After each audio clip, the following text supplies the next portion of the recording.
कर रहा है, वो जान रहा है कि हमको मारने वाला आ गया है और सीधी वाले उत्सव मना रहे हैं, तो बीच बीच में आके कूद जा रहा है, बोले जाने ही नहीं देंगे आप लोगों को। पर आइए चलिए घूम के आते हैं। क्यों? अरे चार चार प्रगटे ललनवा, अंगनवा में बाजे बजनवा। चार चार प्रगटे ललनवा, अंगनवा में बाजे बजनवा। चार चार प्रगटे ललनवा, अंगनवा में बाजे बजनवा। चार चार प्रगटे ललनवा, अंगनवा में बाजे बजनवा। बाजे बजनवा हो बाजे बजनवा। बाजे बजनवा हो बाजे बजनवा। बाजे बजनवा हो बाजे बजनवा।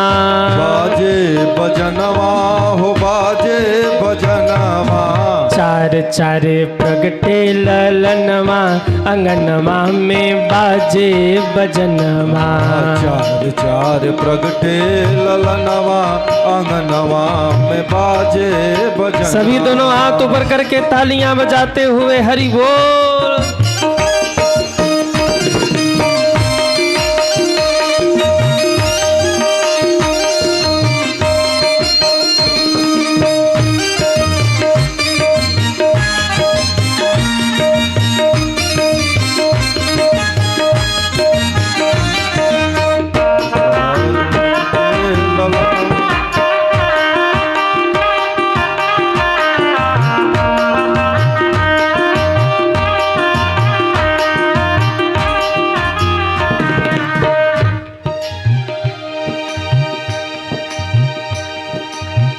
वेद मंत्र मुनि वृंद पढ़त है। वेद मंत्र मुनि वृंद पढ़त है। वेद मंत्र मुनि वृंद पढ़त है। वेद मंत्र मुनि वृंद पढ़त है। गलियन गलियन बाजे बजत है। गलियन गलियन बाजे बजत है। बाजे बजत है, हाँ बाजे बजत है।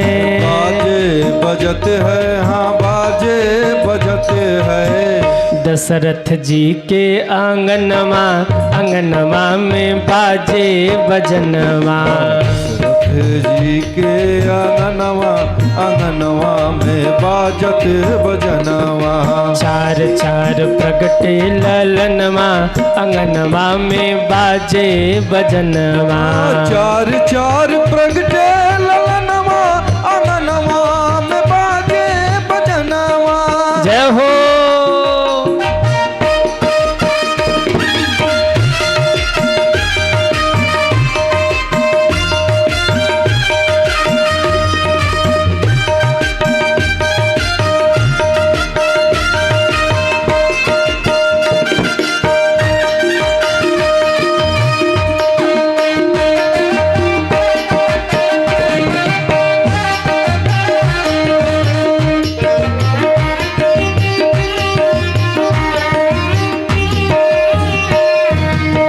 नाचत गावत सब ही मुदित मन।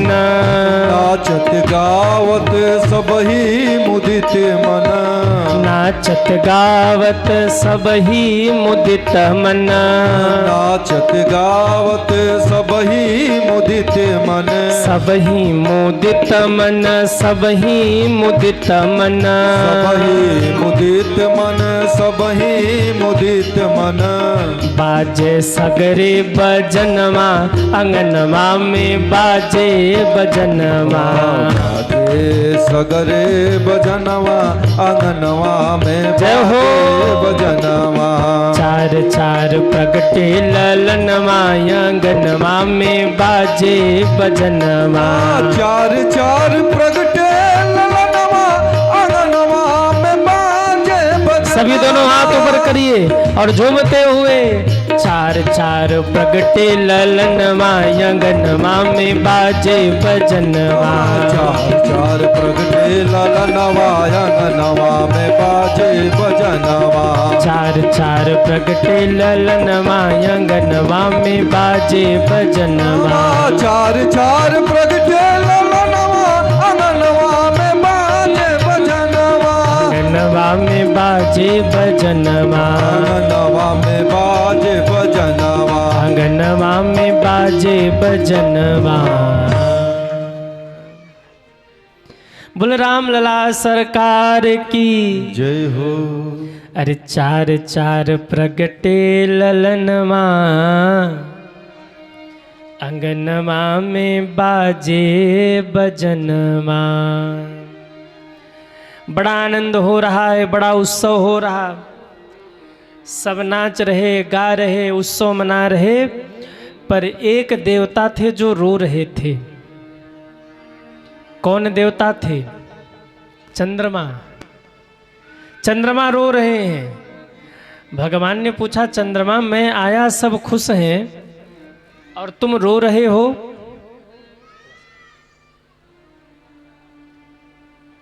आवाज थोड़ा कम कर दो बेटा।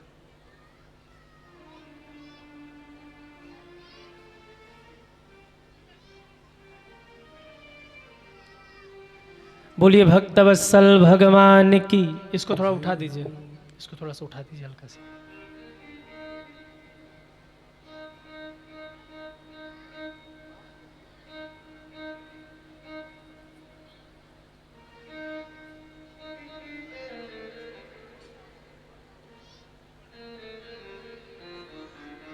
एकदम कम कर दो, एकदम कम करो एक बार।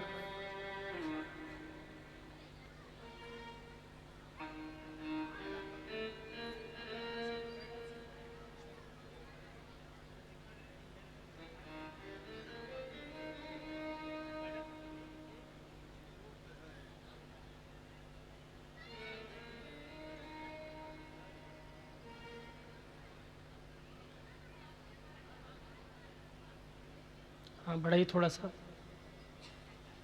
थोड़ा बढ़ाइए।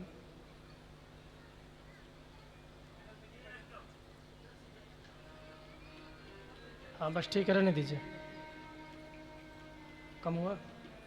इसका थोड़ा उठाइए बेटा, इसका उठाइए। श्री राम, ठीक है। बोलिए भक्तवत्सल भगवान की जय हो। चारों ओर आनंद हो रहा, सब नाच रहे, गा रहे, पर एक देवता थे जो रो रहे थे। कौन देवता थे? चंद्रमा। भगवान ने पूछा, सब नाच रहे, गा रहे और तुम रो रहे हो? चंद्रमा ने कहा, प्रभु आपने हमारे साथ बहुत बड़ा अन्याय किया। भगवान ने कहा, हमने क्या किया? बोले, आप दिन में आए, सूर्य देवता आपका दर्शन कर रहे हैं, 1 महीने बीत गए, सूर्य भगवान आप गए नहीं, और सूर्य भगवान गए नहीं तो मैं आया नहीं, और मैं आया नहीं तो मुझे आपका दर्शन हो नहीं रहा है। अब बताइए प्रभु, जिसको आपका दर्शन न हो वो रोए न तो और क्या करे? इतना बड़ा अन्याय। अरे आना ही था तो चंद्रवंश में आ जाते, आप सूर्यवंश में आए। और दूसरी बात, अगर आना ही था तो रात में आ जाते, आप दिन में आए। पहले तो दिन में आए, दूसरे सूर्यवंश में आए, और तीसरे ये सूर्य भगवान हटने का नाम नहीं लेते, हमें कैसे आपका दर्शन होगा? भगवान प्रसन्न हो गए और भगवान ने कहा, चंद्रमा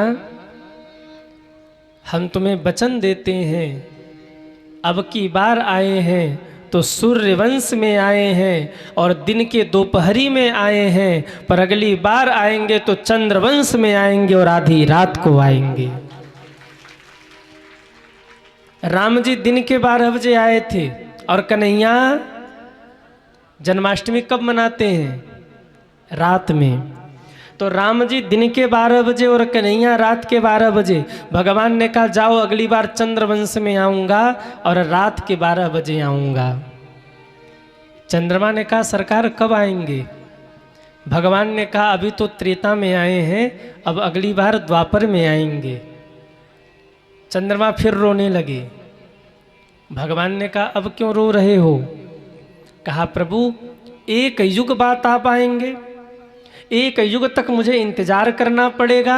भगवान इतनी वेदना, इतनी पीड़ा, इतना इंतजार हम नहीं कर सकते, मुझे अभी कुछ चाहिए। भगवान सोचने लगे क्या दूं क्या दूं क्या दूं। तब भगवान ने कहा चंद्रमा सुनो, मेरे मन में एक बात आई है। कौन सी बात प्रभु? भगवान ने चंद्रमा को उपहार दिया। भगवान कहते चंद्रमा मैं भले ही सूर्यवंश में आया हूँ, पर मैं तुम्हें वचन देता हूँ कोई भी मुझे राम सूर्य नहीं कहेगा, मैं तुम्हारा नाम अपने नाम के साथ में जोड़ रहा हूँ, दुनिया वाले मुझे रामचंद्र कह के पुकारेंगे। आज से मेरा नाम रामचंद्र होगा। मैं तुम्हारा नाम अपने नाम से जोड़ रहा हूँ और भगवान का नया नाम पड़ गया रामचंद्र। बोलिए रामचंद्र भगवान की जय हो। कोई राम सूर्य नहीं कहता, जबकि सूर्यवंश में आए हैं सरकार। सब लोग राम जी को रामचंद्र कहते हैं, क्योंकि भगवान ने चंद्रमा के नाम को अपने साथ में जोड़ लिया। वहाँ जितने संत लोग थे ना, सब संत लोग प्रसन्न हो गए और प्रसन्न हो करके भगवान की स्तुति गाने लगे। श्री राम चंद्र कृपालु भजो मन हरण भव भय दारुणम। चंद्र कृपालु भजो मन हरण भव भय दारुणम। श्री रामचंद्र कृपालु भजो मन हरण भव भय दारुणम। श्री रामचंद्र कृपाल भजो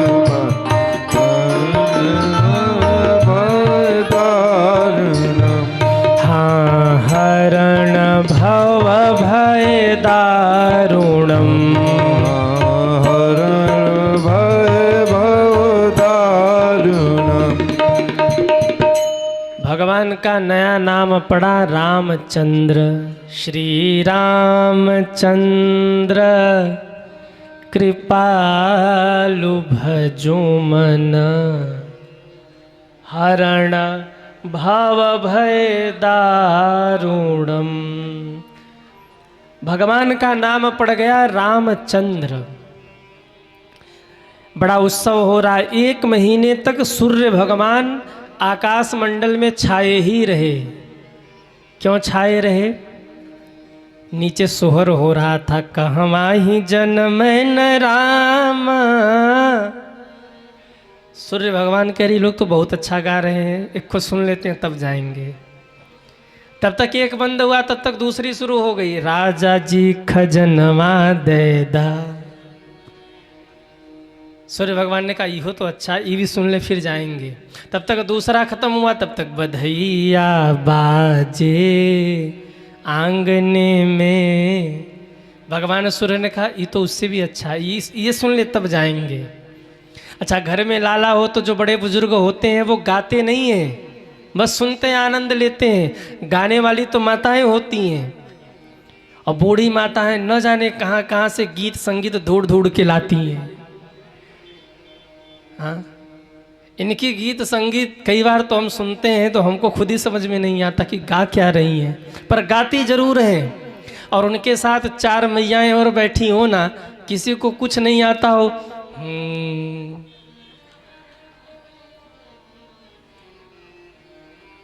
टेर मिल जाता है। सुन के कोई ये नहीं कह सकता कि सही गा रही कि गलत गा रही, टेर मिला रहता है बिल्कुल। तो सूर्य भगवान सोच रहे ये वाला सुन ले तब जाएं, ये वाला सुन ले तब जाएं, ये वाला सुन ले तब जाएं। 1 महीने तक भजन कीर्तन होता रहा, सोहर होता रहा, बधैया होता रहा। 1 महीने तक सूर्य भगवान यही सोचते रहे कि ये बंद हो तो हम जाएं। न सोहर बधैया बंद हुआ, न सूर्य भगवान गए। अच्छा, सोहर बधैया क्यों बंद नहीं हुआ? गाने वाले ये सोच रहे थे कि सूर्य भगवान जाएं तो हम गाना बंद करें। बोलिए भक्तवत्सल भगवान की जय हो। गाने वाले ये सोच रहे कि सूर्य भगवान गाना बंद करे तो हम जाएं। हरि भजले हरि भजले हरि भजने का मौका है। हरि भजले हरि भजले हरि भजने का मौका है। हरि भजले हरि भजले का मौका है। हरि भजले हरि भजले हरि भजने का मौका है। हरि भजले हरि भजले हरि भजने का मौका है। हरि भजले हरि भजले हरि भजने का मौका है। हरि भजले हरि भजले हरि भजने का मौका है। हरि भजले हरि भजले हरि भजने का मौका है।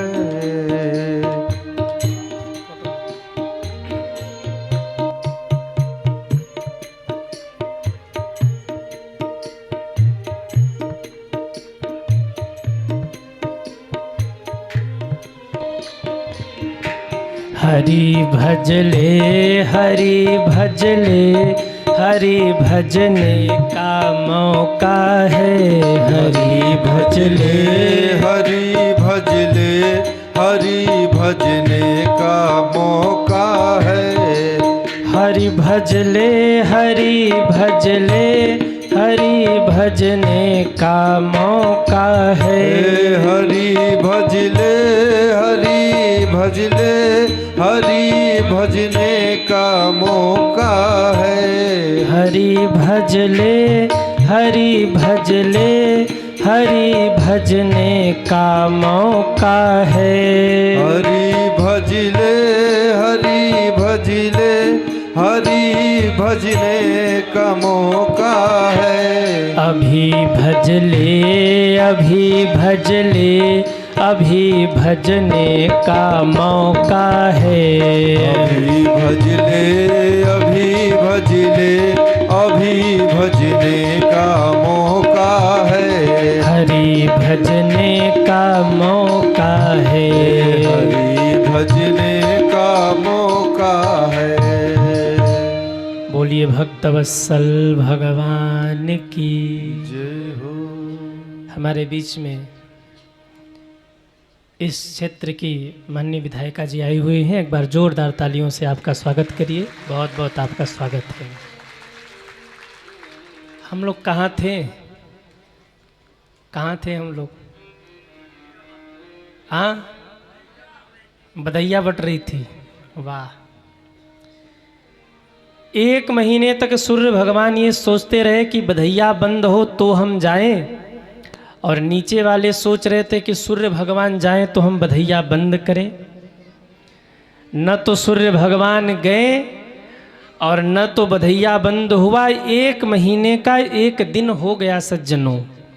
मास दिवस कर दिवस भाव मर मन जाने को रथ समेत रवि था क्यों निशा कमन विधि हो। 1 महीने का 1 दिन हो गया, किसी को पता ही नहीं चला। देखो, सुख के जो दिन होते हैं ना, वो पता नहीं चलते हैं। सुख के दिन कब जल्दी निकल जाते हैं ये पता ही नहीं चलता, और दुख के दिन इतने लंबे होते हैं कि वो निकलते ही नहीं हैं। कथा कितने दिन की है? जोर से बोलिए। चौथा दिन है। तराजू के 2 पलड़े होते हैं और बीच में एक कांटा लगा होता है। आज हम लोग बीच वाले हैं, बीच में लटक रहे हैं, न इस पार न उस पार। 4 दिन इस पार 4 दिन उस पार बीच में है। और कब कथा शुरू हो गई, कब बीच वाला दिन आ गया पता नहीं चला। 4 दिन निकल गए, 5वां दिन, 5वें दिन है ना आज? हाँ, 4 दिन निकल गए, 5वां दिन आज है, 4 दिन आगे है, बीच में हम लोग लटक रहे हैं। और ये कब 4 दिन और निकल जाएगा ये पता चलने वाला नहीं है। ये सुख के दिन है, ये आनंद के दिन है, ये भगवत भक्ति के दिन है, ये कब निकल जाएंगे पता नहीं चलेगा। इसलिए 1 महीने कब बीत गए किसी को पता ही नहीं चला। 1 महीने के बाद नामकरण के लिए गुरुदेव को बुलाया है। गोस्वामी जी कहते हैं, नामकरण कर अवसर जानी, नामकरण कर अवसर जानी, नामकरण कर अवसर जानी, नामकरण कर अवसर जानी, भूप बोले पठ ए मुनि ज्ञानी, भूप बोले पठ ए मुनि ज्ञानी, पठ ए मुनि ज्ञानी, पठ ए मुनि ज्ञानी, पठ ए मुनि ज्ञानी।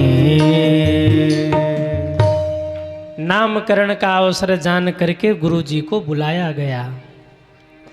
घर में बेटा हो या बेटी हो, अपने बच्चों का नामकरण गुरु जी के द्वारा करवाइए। बच्चों के नामकरण का अधिकार गुरुदेव को होता है, लेकिन आजकल लोग क्या करते हैं, घर में बेटा हो बेटी हो अपने से ही नाम रख लेते हैं, और नाम भी क्या गजब का रखते हैं, चिंटू पिंटू क्या क्या नाम रखते रहते हैं। एक जगह हम कथा करने गए, बहुत बड़े आदमी थे, तो वो आवाज लगा रहे थे, टुक्कू इधर आ, टुक्कू इधर आ, टुक्कू इधर आ, गुरु जी आए प्रणाम कर। तो हमने कहा टुक्कू? 2 मिनट बाद उसका बेटा निकल के आया। हमने कहा कौन है? बोले टुक्कू। हमने कहा धन्य हो प्रभु, यही नाम मिला था टुक्कू। हाँ, और ये तो साहब ठीक भी है, लोग ऐसे ऐसे नाम रखते हैं बच्चों का। एक जगह हम गए, वो जोर जोर से चिल्ला रहे, टॉमी इधर आ, टॉमी इधर आ। मुझे लगा अपने कुत्ते को बुला रहे हैं। 2 मिनट बाद उनका बेटा निकल के आया। हमने कहा यही नाम मिला होता। अरे हमसे पूछ लेते तो हम बढ़िया नाम बता देते। टॉमी, विदेशों में जो कुत्तों के नाम है, हाय रे भारतवासियों, विदेश में जो कुत्तों के नाम हैं, भारत में वो इंसान अपने बच्चों का नाम रख रहा है। इससे बड़ा दुर्भाग्य क्या होगा? हाँ, क्या हमारे हिंदी में संस्कृत में नाम की कमी हो गई जो विदेशी भाषा में नाम रख रहे?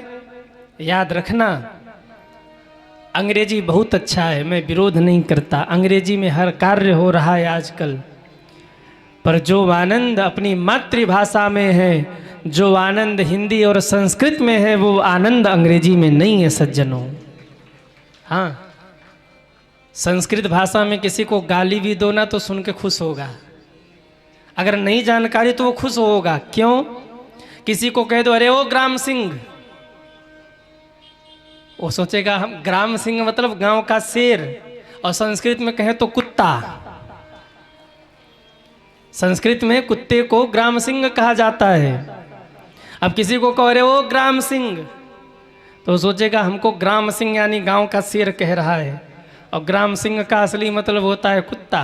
और अंग्रेजी, एक हास्य दृष्टांत मैंने कहीं सुना था कि एक आदमी ने अंग्रेजी के 4 शब्द सीख लिए, yes, no, welcome, thank you. कभी जीवन में मौका मिला नहीं कि प्रयोग करे। सीधी का नहीं था, कहीं आसपास का था, सीधी वाले अच्छे हैं। तो 4 अक्षर सीखे, yes, no, welcome, thank you.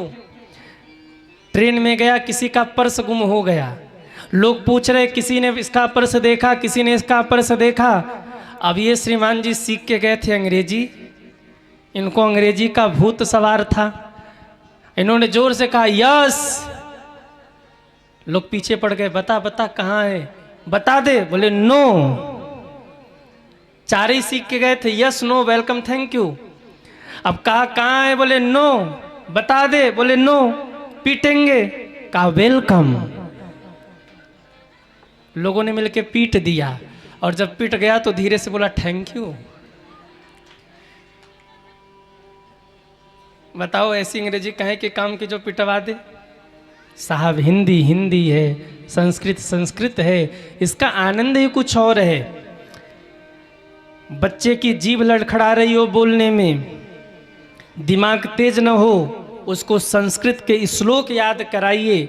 100 श्लोक अगर संस्कृत के याद कर ले, उसकी बुद्धि तेज हो जाएगी, वाणी लड़खड़ाना बंद कर देगा, जुबान लड़खड़ाएगी नहीं। संस्कृत भाषा में इतनी शक्ति है कि वाणी क्लिष्ट हो जाएगी, साफ सुथरी हो जाएगी। इसलिए अपने बच्चों का नामकरण वो करिए जिसका कोई अर्थ निकलता हो। भूप बोली पठये मुनि ज्ञानी।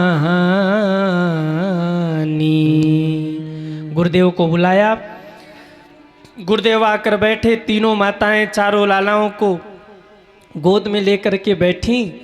सबसे पहले राम जी की ओर देखा वशिष्ठ जी ने।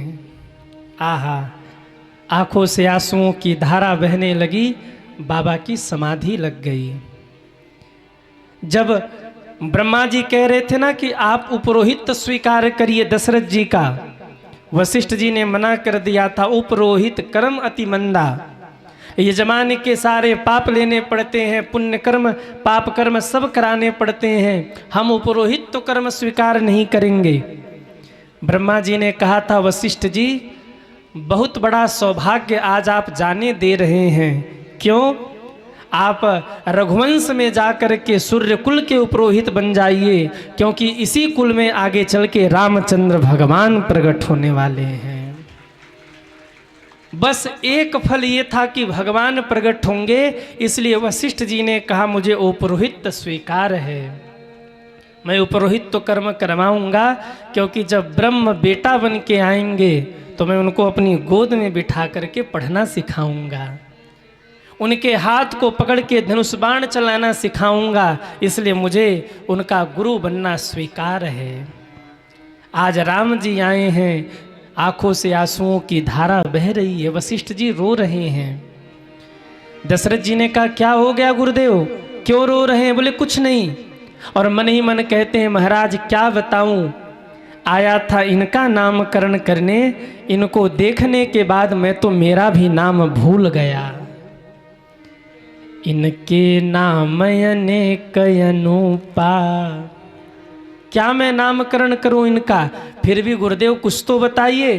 तब कहते वशिष्ठ जी बोले, जो आनंद सिंधु सुख राशि, जो आनंद सिंधु सुख राशि, जो आनंद सिंधु सुख राशि, जो आनंद सिंधु सुख राशि, सी करते त्रय लोक सुपासी, सी करते त्रय लोक सुपासी, सो सुख धाम राम यस नामा, सो सुख धाम राम यस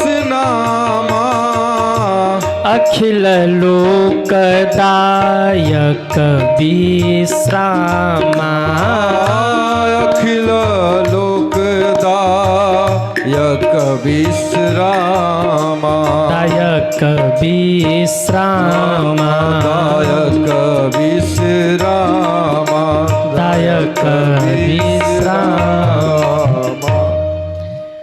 वशिष्ठ जी कहते हैं जो आनंद के सिंधु हैं, सुख की राशि हैं, सी करते त्रैलोक सुपासी, ऐसे कौशल्या नंदन का राम नाम होगा राम। बोलिए रामचंद्र भगवान की जय हो। कैकेयी माँ की ओर देखकर बोले, विश्व भरण पोषण कर जोई, ताकर नाम भरत यश। जो सारे विश्व का भरण पोषण करेंगे, करने वाले होंगे, ऐसे कैकेयी नंदन का नाम होगा भरत। बोलिए भरत लाल की जय हो। सुमित्रा जी की ओर देखकर बोले, जो सुमित्रा जी के छोटे लाला हैं ना, अब उनका नामकरण सुनिए।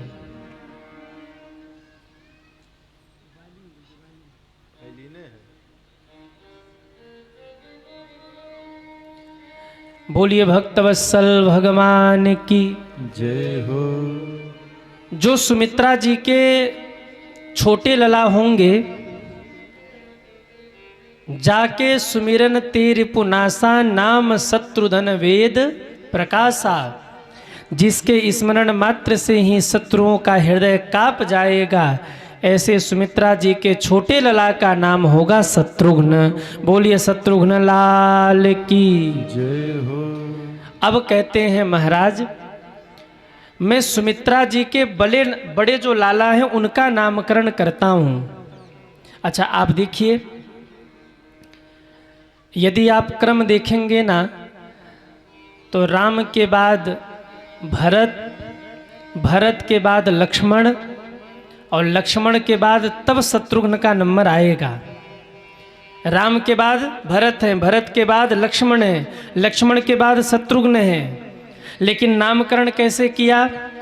राम के बाद भरत, भरत के बाद शत्रुघ्न, और शत्रुघ्न के बाद अंत में लक्ष्मण का नामकरण किया। क्रम में तीसरे नंबर पे है, पर नामकरण अंत में हुआ। क्यों? वशिष्ठ जी कहना चाहते हैं, इनका नाम मैं शेष में कर रहा हूं। जोड़ घटाना गुणा भाग करने के बाद जो संख्या अंत में बचे उसे क्या कहते हैं? क्या कहते हैं?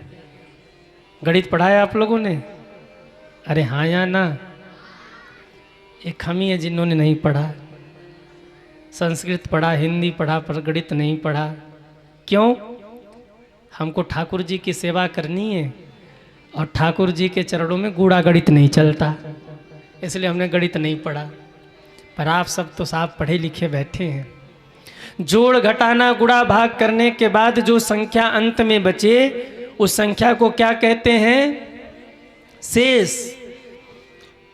वशिष्ठ जी कह रहे, राजन, तीनों भाइयों का नामकरण करने के बाद जो अंत में ये बचे हैं, ये साधारण नहीं है, ये तो शेष नारायण के अवतार हैं। ये शेष के अवतार हैं, इसलिए इनका नामकरण हम शेष में कर रहे हैं। क्या होगा नाम? गुरुदेव बोले, लक्षण धाम राम प्रिय, सकल जगत आधार। गुरु वशिष्ठ ते ही राखे हूँ, लक्ष्मण नाम उदार। जो लक्षण के धाम होंगे, राम के प्रिय होंगे, सारे जगत को अपने शीश पर धारण करने वाले होंगे, ऐसे सुमित्रा जी के बड़े लाला का नाम लखन होगा। बोलिए लखन लाल की जय हो। चारों भैया की जय हो। तीनों मैया की जय हो। अयोध्या धाम की जय हो। दशरथ जी महाराज की जय हो। नमः पार्वती पतये। हर हर महादेव। सबने जय जयकार किया और गाने लगे, बधैया बाजे आंगन में बधैया बाजे, आंगन में बधैया बाजे, आंगन में बधैया बाजे, आंगन में, आंगन में हो आंगन में, आंगन में हो आंगन में, आंगन में हो आंगन में, आंगन में हो आंगन में, बधैया बाजे आंगन में, बधैया बाजे आंगन में, बधैया बाजे आंगन में, बाजे आंगन में बधैया बाजे, आंगन में, बधैया बाजे, आंगन में बधैया बाजे, आंगन में बधैया बाजे, आंगन में। चारों लला का नामकरण हुआ, खूब बधैया बजा। धीरे धीरे चारों लला बड़े हुए। गोस्वामी जी कहते हैं भयऊ कुमार जबई सब भ्राता, तो दिन जनेऊ गुरु पितु माता। जब चारों भाई बड़े हुए तो जनेऊ संस्कार हुआ। आज हम लोग अपने संस्कार को भूल रहे हैं और यही कारण है कि जीवन में अशांति और दुख आ रही है। जन्म से लेकर मृत्यु तक जो संस्कार होते थे सारे संस्कार भूल गए, केवल 2-3 संस्कार ही जीवन में बचे हैं। एक तो विवाह संस्कार, उसमें भी अब फैशन के ज़माने में त्रुटियां हो गईं। सब काम विस्तार से करते हैं और जब विवाह आदि की जो विस्तृत पद्धति है जिसे बिल्कुल सावधानी से करना चाहिए, मंत्रों के साथ में एक एक विधान को, उसी को हम शॉर्टकट कर दे रहे हैं। तो ये पद्धति एक बिगड़ गई। अब बचा अंतिम संस्कार। धीरे धीरे जैसे जैसे कलयुग हावी हो रहा है ना, ये अंतिम संस्कार में भी अब महाराज त्रुटियां हो रही हैं। बच्चे इतने कुसंस्कारी हो जा रहे कि कई बार तो वो विदेश में हैं और माता पिता न रहे तो फ़ोन आसपास वालों को करते हैं, सुनो 10-20-50 हज़ार ज़्यादा भेज दे रहे हैं, संस्कार करवा दो। बताइए, मुखाग्नि देने के लिए भी बच्चे नहीं आ रहे हैं, वो भी संस्कार बिगड़ रहा है, हम कहाँ जाएंगे। कभी कभी तो मुझे बड़ी चिंता हो जाती है कि संस्कार विहीन मनुष्य तो पशु के समान होता है और आज हर व्यक्ति संस्कार विहीन बनता जा रहा है। विवाह कितना सुंदर संस्कार है, पर मुझे क्षमा करना, विवाह में भी लोग मदिरा पान करते हैं। किसी को बुरा लगे तो मुझे क्षमा करना। विवाह जैसे सुंदर अवसर पे जहाँ भगवान का निवास है, जहाँ मांगलिक गीत गाए जाते हैं, वहाँ पे भी अब भगवान है मालिक है, ज़्यादा बोलेंगे तो भैया कुछ लोग कहेंगे महाराज क्या कह रहे हो। पर जितनी अशुद्धि बनते बन पड़ रही है, हम लोग अशुद्धि बना रहे हैं। और यही कारण है कि 1 करोड़ रुपए लगा करके विवाह होता है और रिश्ता 1 साल भी नहीं चलता है। संस्कारों में अशुद्धि हो गई। मैं आपसे निवेदन करूं, कम से कम संस्कारों को तो निभाइए। भय कुमार जबई सब भ्राता, दिन जनेऊ गुरु पितु माता। मंगलमय ढंग से जनेऊ संस्कार हुआ और गोस्वामी जी कहते हैं गुरु जी के घर राम जी पढ़ने के लिए गए। गुरु गृह पढ़न गए रघुराई, अल्प काल विद्या सब पाई। गए रघुराई, अल्प काल विद्या सब पाई। राम जी ने विद्या का अध्ययन किया और जब लौट के आए तो एक बड़ी चौपाई सुंदर चौपाई बाबा लिख रहे हैं। मैं चाहता हूं कि ये चौपाई आप सब गाइए। प्रातः काल उठ के रघुनाथा, मात पिता गुरु नाम ही माथा। प्रातः काल उठ के रघुनाथा, मातु पिता गुरु नावही माथा। मात पिता गुरु नावही माथा। मात पिता गुरु नावही माथा। मेरे राम जी विद्या अध्ययन करके लौटे तो मेरे राम जी की दिनचर्या का दर्शन करिए। प्रातः काल उठ के रघुनाथा, करते क्या है राम जी? मात पिता गुरु नाम ही माथा। सुबह उठ करके मेरे राम जी माता पिता के चरणों में शीश झुकाते हैं। पर आजकल के बच्चे क्या करते हैं? राम जी उठ करके माता पिता के चरणों में शीश नवाते हैं, और आजकल के बच्चे सुबह उठ करके इंस्टाग्राम और फेसबुक में शीश नवाते हैं। हाँ, ये सच है आज के ज़माने का। सुबह उठते ही कुछ लोगों को चाय चाहिए, जब तक चाय नहीं मिलेगी नींद नहीं खुलेगी, पहले अपना मुख जला लेंगे सुबह सुबह। जबकि आयुर्वेद कहता है खाली पेट चाय मतलब जहर, आधी उम्र हो जाएगी, मर जाएंगे समय के पहले अगर खाली पेट चाय पिएंगे तो। आयुर्वेद का ये कहना है समय के पहले बाल सफ़ेद हो जाएंगे, चेहरे पर झुर्री पड़ जाएगी, आंख देखना कम कर देंगे। चाय का एक कुप्रभाव है, लेकिन फिर भी सुबह उठते ही ओम जय चाय माता। गुजरात के एक संत चाय की आरती सुनाते हैं, सुनना है क्या? हाँ हाँ, भगवान की आरती नहीं सुननी, चाय माता की आरती सुननी है। चलो आप राजी तो हमको क्या दिक्कत। ओम जय चाय माता, जय जय चाय माता, इनको पीने खातिर सब होटल जाता। ओम जय जय चाय माता। फलश्रुति सुन लो। चाय माता की आरती जो कोई नर गाता, भैया प्रेम सहित पीता, 60 70 80 में बैकुंठे जाता। ओम जय जय चाय माता। बताओ,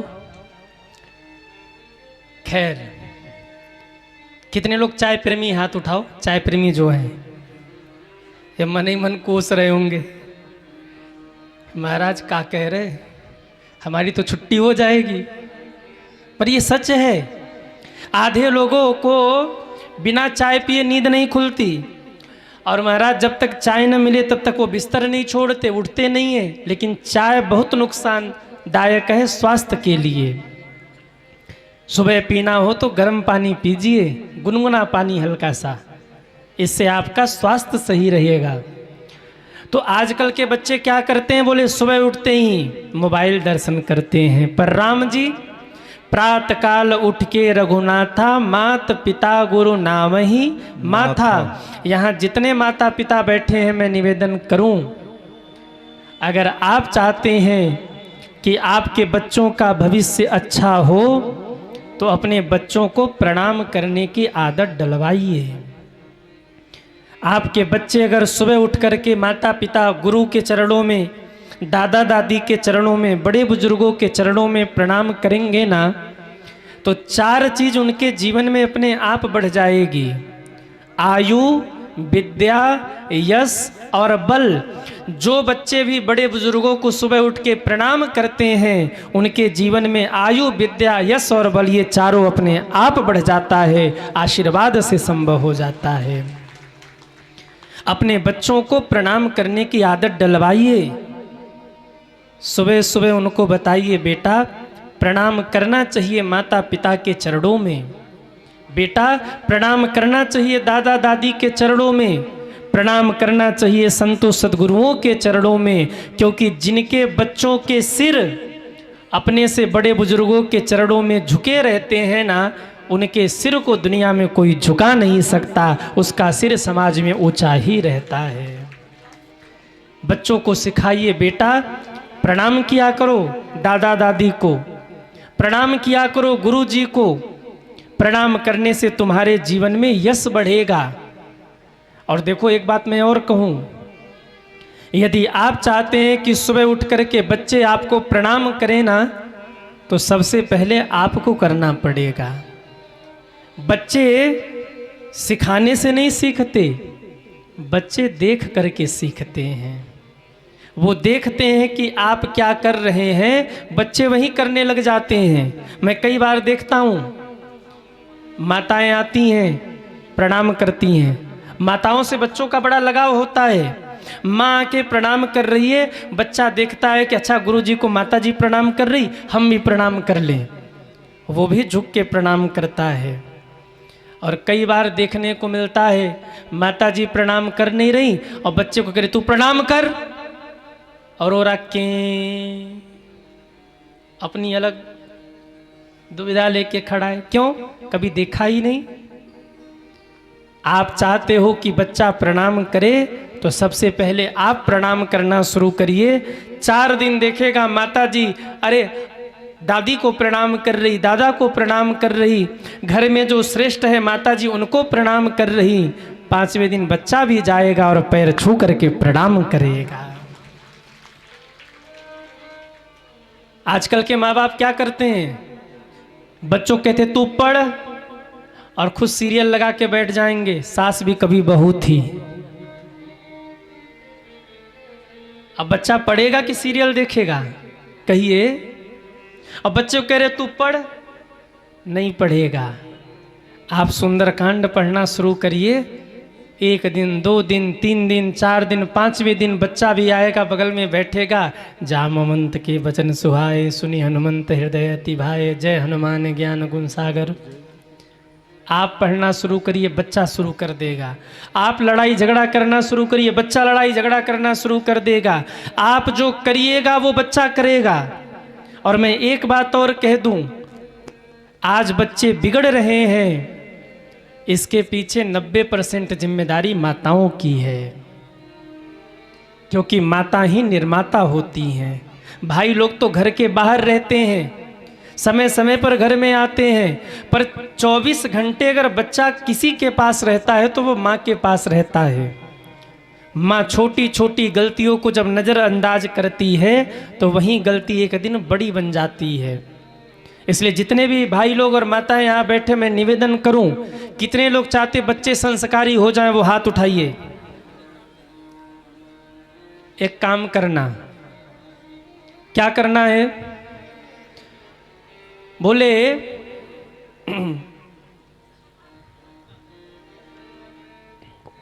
सिरधि प्रेम से बोलिए भक्तवत्सल भगवान की जय हो। 2 मिनट हम और लेना चाहेंगे। कुछ मुख्य अतिथि आए हुए हैं क्षेत्र के, जिन्हें मैं सादर मंच पे आमंत्रित करना चाहूंगा। श्रीमती रीति पाठक जी माननीय विधायक सीधी से, आपके विषय में काफी चर्चा आप लोगों के द्वारा सुनने को मिला। आप आइए, स्वागत है, आप आइए। आप भी श्री विश्व बंधुधा द्विवेदी जी, पंकज पांडे जी, राजेश द्विवेदी जी, अजीत वर्मा जी, प्रकाश उपाध्याय जी, प्रभात उपाध्याय जी, मुकेश पांडे जी, विकास शुक्ला जी, धर्मेंद्र सोनी जी, आशीष चौबे जी। अगर मात्रा में इधर उधर हुआ हो तो चश्मा नहीं लाए हैं, इसलिए आप लोग समझ लीजिएगा, क्योंकि संकेत ही काफी है।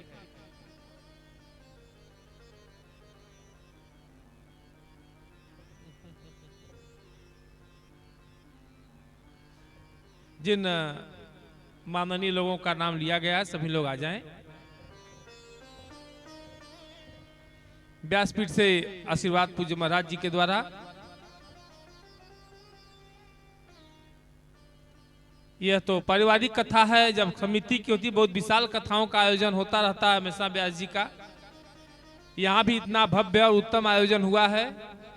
सभी क्षेत्रवासियों को साधुवाद और मुख्य रूप से यजमान परिवार को, जिन्होंने सबको इस मंगलमय सुअवसर पर जोड़ा। तो जोड़ने वाले हमारे केसरवानी परिवार के सभी सदस्य हैं। एक एक कड़ियों को सीधी जिला में सबको जोड़ करके एक जगह एकत्रित किए।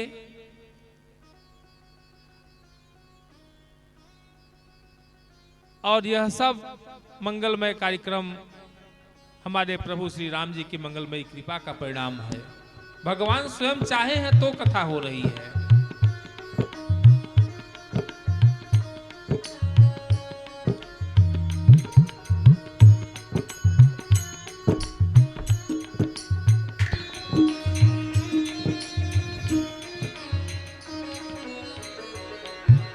अब हम लोग पूज्य महाराज श्री से चाहेंगे, बहुत सुंदर और मंगलमय प्रसंग आप आज का है, बहुत ही रोचक प्रसंग है।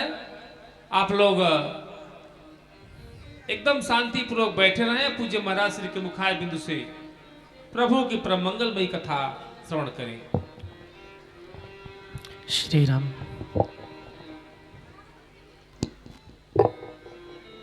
श्री राम।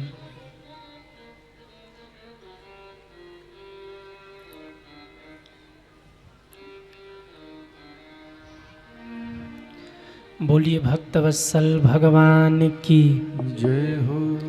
सीताराम सीताराम सीताराम सीताराम सीताराम सीताराम सीताराम सीताराम। राजा राम राजा राम राजा राम राजा राम। राजा राम राजा राम राजा राम राजा राम। सीताराम सीताराम सीताराम सीताराम। राजा राम राजा राम। राजा राम राजा राम। बोलिए भक्तवत्सल भगवान की जय हो। कहाँ थे हम लोग? कहाँ थे? कहिए, कहाँ थे? चाय? अरे राम राम, कथा कहाँ से कहाँ गई? आप लोग चाय याद कर रहे? कहीं ये तो नहीं सोच रहे कि गुरुजी हमारी चाय बंद करवाएंगे अब? कितने लोग चाहते बच्चे संस्कारी हो जाएं, वो हाथ उठाएं। अगर आप चाहते हैं कि बच्चे संस्कारी हो जाएं ना, तो शास्त्र की आज्ञा है 5 वर्ष तक खूब लाड प्यार करिए, खूब दुलार करिए। 5 वर्ष तक उन्हें कुछ बोलिए मत, ध्यान से सुनिए। और 5 वर्ष से 15 वर्ष तक उनको छोड़िए मत। जितना कूटना हो पीटना हो। अब जो 5 से 15 के बीच वाले बच्चे हैं वो सोच रहे हैं गुरुजी क्या कह रहे हैं। गुरुजी तो चले जाएंगे पर घर वाले अब हम लोगों को नहीं छोड़ेंगे।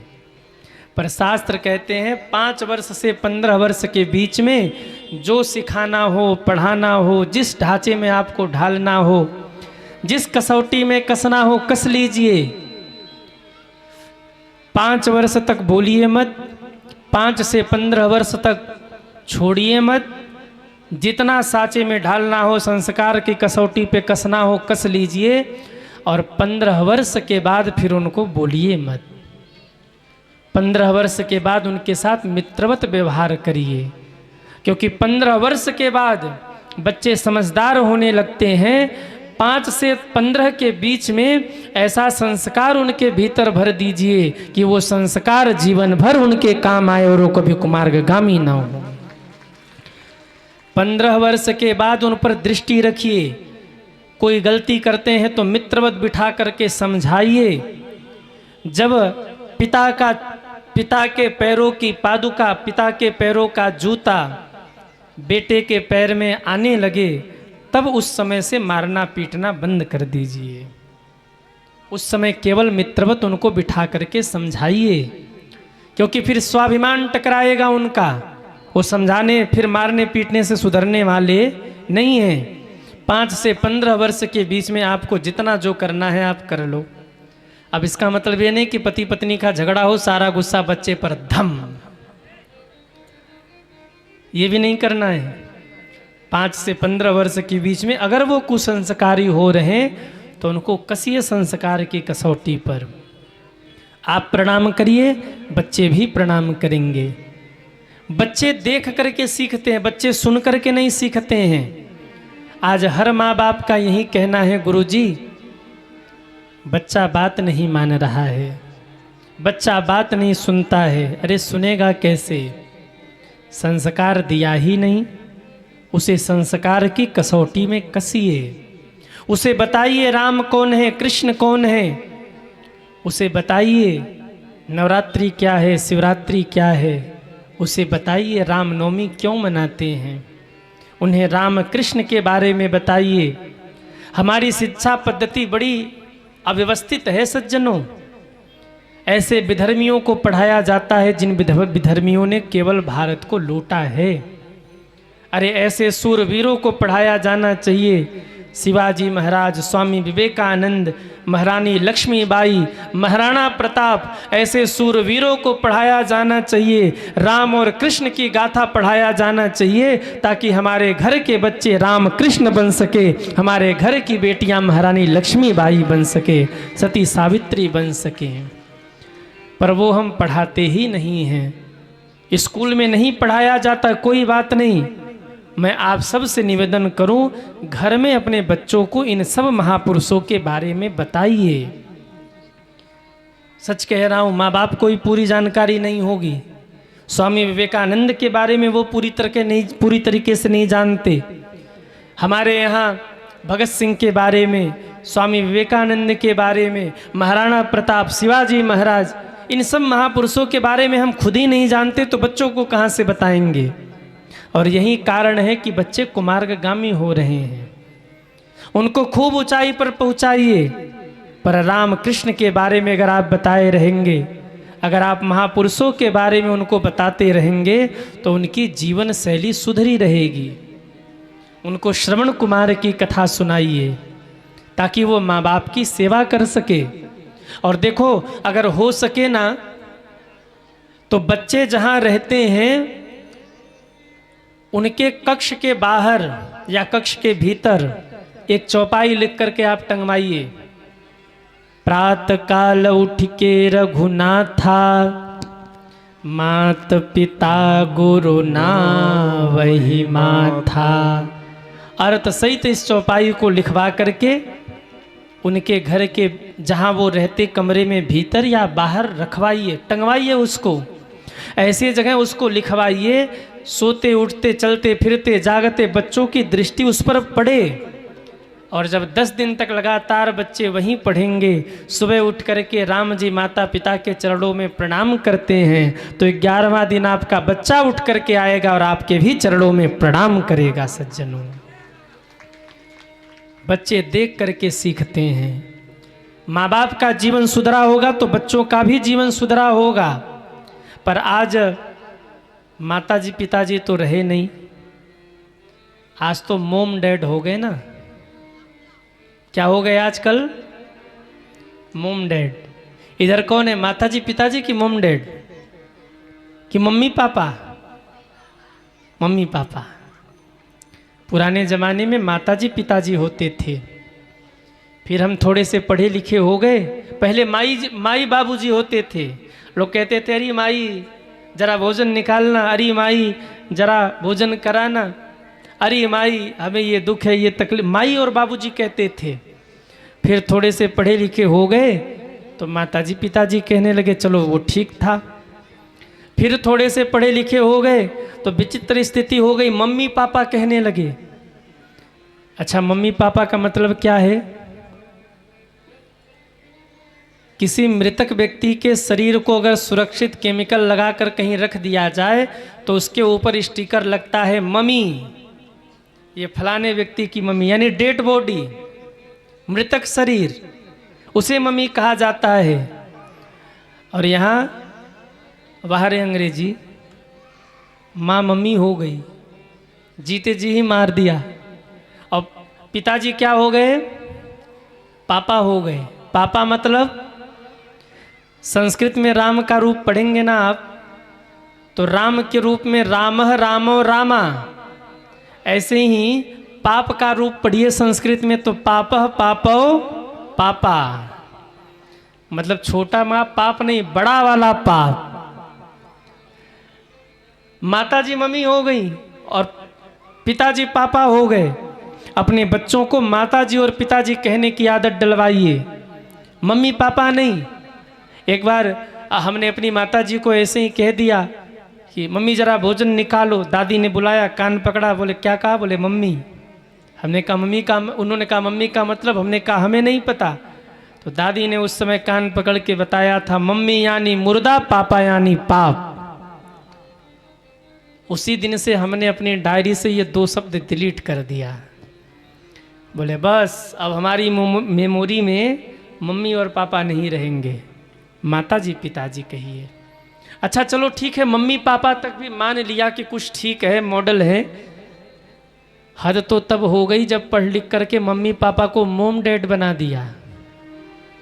और आजकल एक नया फैशन चला है, मम्मा। मम्मी भी नहीं कहते, मम्मा कहते हैं। और पिताजी को डैडू। हाय रे डैडू, तुम्हारा भला हो। डैडू। बच्चों को संस्कार दीजिए।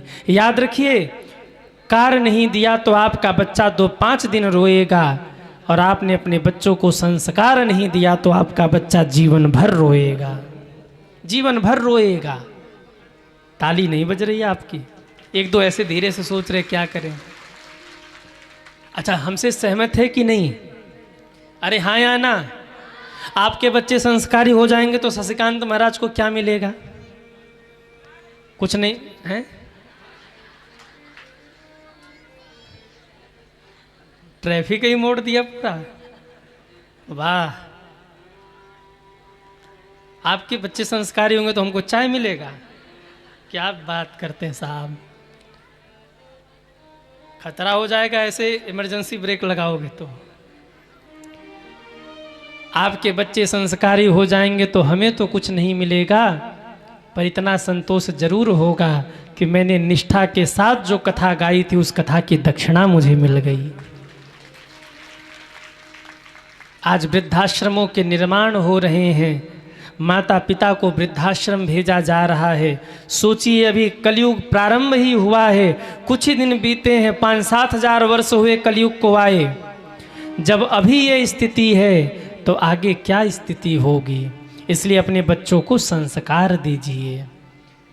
धन नहीं है तो आपका बच्चा जी लेगा, पर यदि संस्कार नहीं है तो जीवन चलने वाला नहीं है, क्योंकि आपका सबसे बड़ा धन संस्कार है। कितना भी धन आप कमा लीजिए, यदि आपके बच्चों में संस्कार ही नहीं है तो धन का लेके क्या करेंगे? अच्छा बताओ, शाम के समय बेटा 4 गाली सुनाए आपको, किसी को भी, किसी भी माता पिता को, कैसा होगा वो जीवन? या जिस माँ बाप के हाथ को पकड़ के बेटा वृद्धाश्रम पहुंचाता होगा, उन माँ बाप का जीवन कैसा होगा? वो दिन न आए, इसके लिए अपने बच्चों को संस्कार दीजिए। उन्हें राम कथा सुनवाइए, उन्हें भागवत कथा सुनवाइए। बालकाल्य से ही उनको बड़े बुजुर्गों के चरणों में प्रणाम करने की आदत डलवाइए। बाल्यकाल से ही उन्हें गुरु से जोड़ दीजिए। बच्चों को सरस्वती मंत्र की दीक्षा दी जाती है, सारस्वत मंत्र की दीक्षा दे करके उन्हें सद्मार्ग पर चलने की प्रेरणा दीजिए, ताकि उनका जीवन कुमार्गगामी न हो। बड़े बुजुर्गों का तो जीवन बीत गया, बिताना तो अब बच्चों को है, और अगर बचपना बिगड़ गया तो बचपन कैसे सुधरेगा? बचपन को सुधारना होगा। बच्चों को संस्कार दीजिए। हम हो या दीदी जी हो, हम लोग कथा करते हैं तो हम लोगों के कथा का एक उद्देश्य है, संस्कार लाइए, परिवार बचाइए, क्योंकि संस्कार है तो ही आपका परिवार है, और संस्कार नहीं है तो आपके परिवार का कोई अस्तित्व नहीं है। कथा तो हम लोग करते हैं, पर कथाओं के माध्यम से ये प्रयास किया जाता है कि बच्चों में कैसे संस्कार आए, हमारी युवा पीढ़ी कैसे संस्कारित हो, ये बहुत जरूरी है। एक बड़ा प्यारा भजन हम लोग कई बार गाते रहते हैं, फिर बंगला दीजिए, फिर कार दीजिए, फिर बंगला दीजिए, फिर कार दीजिए, पहले बच्चों को अच्छे संस्कार दीजिए, पहले बच्चों को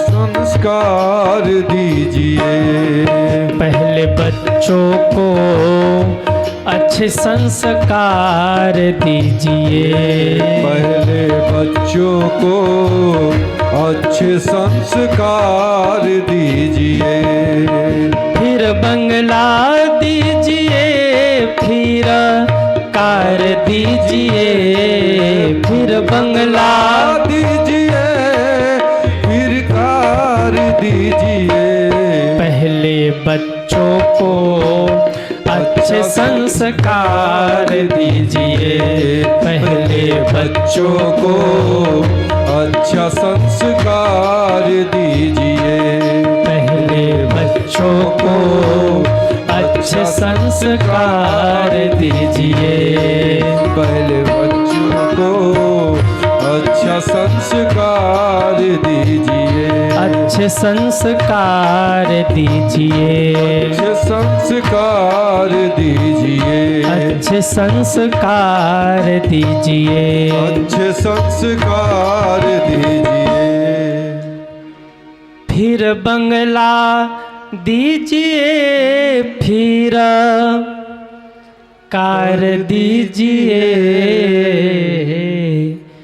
फिर बंगला दीजिए, फिर कार दीजिए, पहले बच्चों को अच्छे संस्कार दीजिए, पहले बच्चों को संस्कार दीजिए।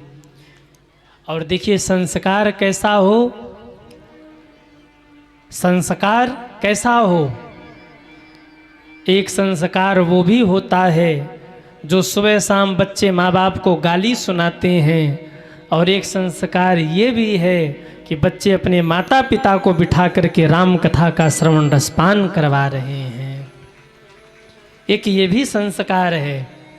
क्या ठाठ से हमारे राम गोपाल जी और भैया जी बैठे कथा सुन रहे हैं, और पूरा परिवार जुट करके, सारे बच्चे जुट करके अपने माता पिता को कथा का श्रवण पान करवा रहे, ये भी एक संस्कार है सज्जनों।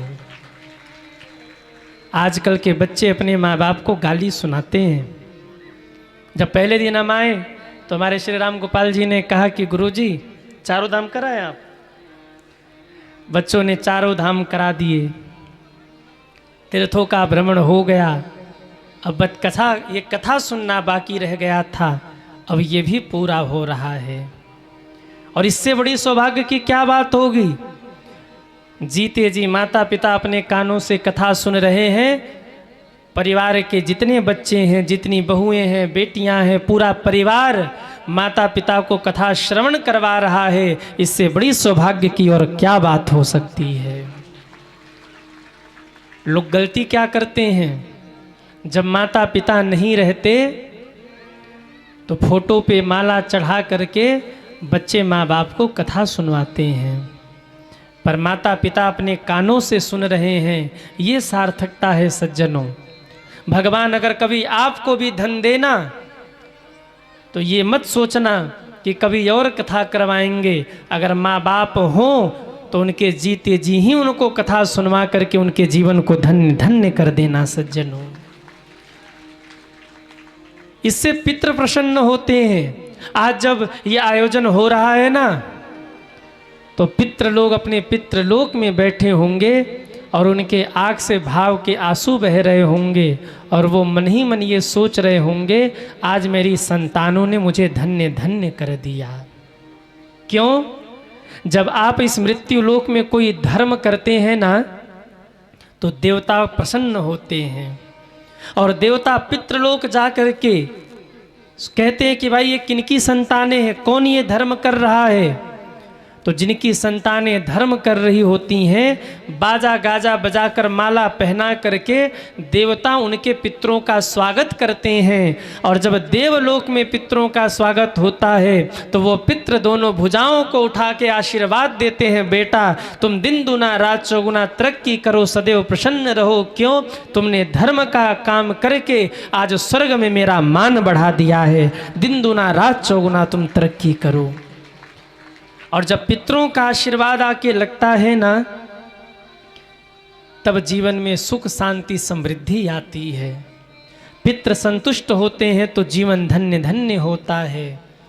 जीवन में कभी कभी पितरों के लिए कुछ न कुछ करते रहिए। कभी अवसर मिले पितरों के निमित्त भागवत कथा करवा कर पितरों को सुनवा दीजिए। पितृपक्ष में पितरों के निमित्त तर्पण कर लीजिए। धन की ये सब सदगति है सज्जनों।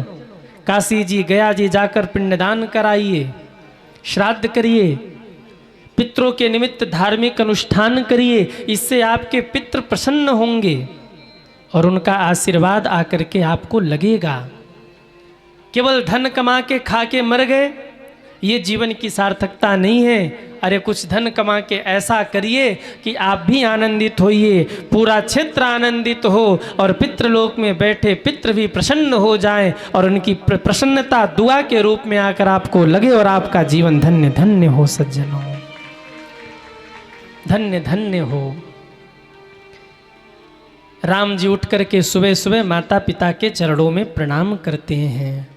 माता पिता गुरु नाम